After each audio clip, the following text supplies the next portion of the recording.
Ang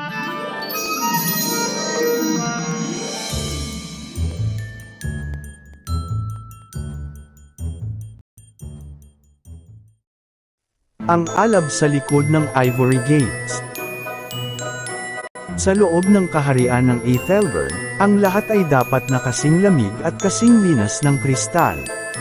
Si Prinsesa Elara ay kilala sa kanyang kagandahang mistulang yelo, mapotla, tahimik, at laging may suot na guwantes na gawa sa pinakamahusay na seda. Ngunit may lihim si Elara, ang kanyang dugo ay hindi dumadaloy, ito ay nagbabaga. Mula noong bata pa siya, naramdaman na ni Elara ang init sa kanyang mga palad. Sa tuwing siya ay nagagalit o natatakot, ang mga kandila sa silid ay biglang lumiliyab ng mataas, at ang mga bulaklak sa florera ay natutuyo sa isang kurap lang. Sa isang kahariang sumasamba sa ulan at lamig, ang apoy ay itinuturing na simbolo ng pagkawasak. Kaya naman, tinuruan siya ng kanyang aming hari na itago ito. Huwag magpakita ng emosyon. Huwag huhuberin ang mga guwantes. Huwag hahayaang kumawala ang init. Isang gabi, habang ang palasyo ay mahimbing na natutulog, isang matinding bagyo ang sumire sa mga dike ng kaharian. Kasabay nito, ang mga rebelding nagmula sa timog ay sumalakay, bitbit ang mga sandatang gawa sa bakal na hindi kayang talunin ng ordinaryong bantay. Nasukol si Elara sa balkonahe ng kanyang silid. Sa harap niya ay ang mga kawal na may hawak na matatalas na espada, sa likod niya ay ang malalim na bangin. Sa takot at kaba, naramdaman ni Elara ang pamilyar na kuryente sa kanyang dibdib. Hindi na ito simpleng init. Ito ay isang dagandong. Sa unang pagkakataon, hindi itinago ni Elara ang kanyang takot. Hinayaan niya itong maging galit. Hinubad niya ang kanyang telang guwantes at idinikit ang kanyang palad sa sahig na gawa sa bato. Hindi ako ang yelong inaakala ninyo, bulong niya. Sa isang iglap, isang malakas na bagzo ng asul na apoy ang lumabas mula sa kanyang mga kamay. Hindi nito sinulog ang palasyo, ngunit bumuo ito ng isang pader ng purong enerhiya na nagpa-atras sa mga kaaway. Ang paligid na dati ay madilim at malamig ay nagliwanag na parang tanghali. Nakaligtas ang kaharian, ngunit nagbago ang tingin nila sa prinsesa. Hindi siya natutunan ng lahat na mahalin agad, ngunit natutunan nilang igalang ang kanyang kapangyarihan. Si Elara ay hindi na ang prinsesa ng yelo. Siya na ang naging liyab ng Aethelburn.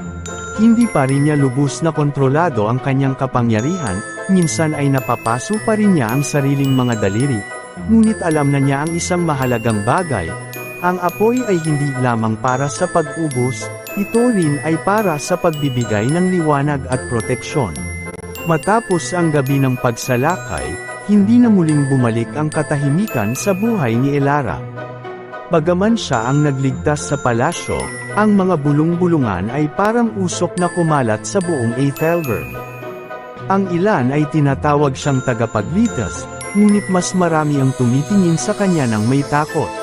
Dahil sa takot na baka hindi sinasadyang masunog ni Elara ang buong bayan, ipinatapon siya ng kanyang ama, hindi bilang parusa, kundi para sa proteksyon, sa malayo at abandonadong muog sa paanan ng bundok Ignas. Doon niya nakilala si Kael, isang matandang ermitanyo na ayon sa mga sabi-sabi ay ang huling fireweaver ng kanilang henerasyon. Ang unang aralin, hindi pagpuksa, kundi paghinga. Inaasahan ni Elara na ituturo sa kanya ang pagpuksa ng mga kalaban, ngunit sa unang linggo, pinaupo lang siya ni Kael sa harap ng isang maliit na mitya ng kandila. Ang hamon, hindi niya dapat palakihin ang apoy. Sa halip, dapat niyang panatilihing buhay ang apoy sa gitna ng malakas na ihip ng hangin gamit lamang ang kanyang konsentrasyon. Ang paghihirap, sa tuwing naiinis si Elara, ang kandila ay sumasabog. Ang apoy ay sumusunod sa tibok ng puso mo, Elara. Paalala ni Kael. Kung magulo ang loob mo, magiging mapanira ang alab mo. Isang bagong panganib.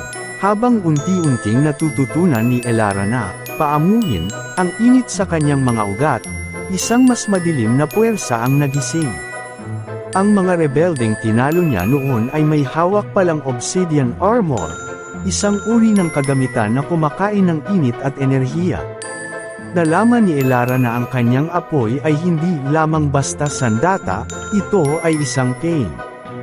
Ang mga kaaway ay naghahanap ng isang eternal flame upang buhayin ang isang sinaunang halimaw, at si Elara ang susi.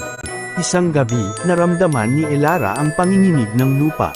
Ang bundok Ignis ay tila sumasagot sa kanyang emosyon. Sa harap niya, lumitaw si Kale na may dalang babala. Dadating sila dito hindi para patayin ka, kundi para gamitin ka. Ang tanong, Elara, ikaw ba ang magiging mitsa ng kanilang muling pagkabuhay? O ikaw ang muling natatapos sa kanilang kadiliman? Hinawakan ni Elara ang kanyang mga palad. Wala na ang mga guwantes. Sa halip na asol na apoy, isang maputing liwanag ang nagsimulang mamuo sa kanyang mga daliri, isang antas ng kapangyarihan na kahit si Kale ay hindi pa nakikita. Habang pababa ang araw, lumitaw ang hukbo ng mga rebelde. Suot nila ang obsidian armor, isang maitim at tila kumikinang na baluti na gawa sa batong bulkan. Sa bawat hakbang nila, tila hinihigop ng kanilang suot ang liwanag at init sa paligid, dahilan upang manginig sa lamig ang mga halaman sa paligid. Nang makita ni Elara ang mga kaaway, sinubukan niyang magpakawala ng bowl ang apoy. Ngunit sa pagdikit ng alab sa baluti ng pinuno ng mga rebelde, ang apoy ay tila hinigop lamang nito at naging itim na usok. Wala kang silbi rito, prinsesa. Tawa ng pinuno. Ang iyong apoy ang magsisilbing baterya ng aming tagumpay. Naalala ni Elara ang turo ni Kale, ang apoy ay hindi lamang tungkol sa init, ito ay tungkol sa presyon at konsentrasyon. Napagtanto ni Elara na ang obsidian armor ay may limitasyon. Kaya nitong humigop ng nagkakalat na apoy, ngunit hindi nito kayang itaboy ang sentridong init. Pagtitipon, ipinikit ni Elara ang kanyang mga mata. Sa halip na palayasin ang init, hinailan niya ito pabalik sa kanyang sentro. Compression, ang asul na apoy ay naging puti, isang kulay na nagpapahiwatig ng pinakamataas na temperatura. The piercing strike, sa halip na malawak na pagsabog, nagpakawala siya ng isang manipis at matalim na guhit ng puting liwanag, na parang isang laser. Ang puting liwanag ay tumama sa dibdib ng pinuno. Dahil sa sobrang tindi ng init sa isang maliit na punto, hindi ito nahigop ng obsidian armor. Sa halip, ang bato ay nag-expand at nag-crack hanggang sa madurage ito. Nang mawala ang proteksyon ng baluti, ang mga rebelde ay nawala ng depensa. Ngunit hindi sila pinasabog ni Elara. Gamit ang kanyang bagong kontrol, binalot niya sila sa isang bilog ng apoy na hindi nakakapaso ngunit hindi rin matatakasan, isang kulungan ng init na nagpako sa kanila sa kinatatayuan nila. Nang dumating ang mga kawal ng hari upang saklolohan ang prinsesa, laking gulat nila na ang mapanganib na prinsesa ay nakatayo ng mahinahon sa gitna ng mga rebeldeng nakaluhod at suko na. Hindi na siya ang takot na babaeng may guwantes.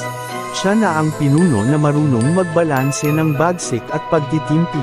Bumalik si Elara sa kanlungan ng kanyang ama na lubos na ipinagmamalaki ang kanyang pambihirang kakayahan na isang biyaya sa kanila para mapanatili ang katahimikan at kapayapaan ng kaharian.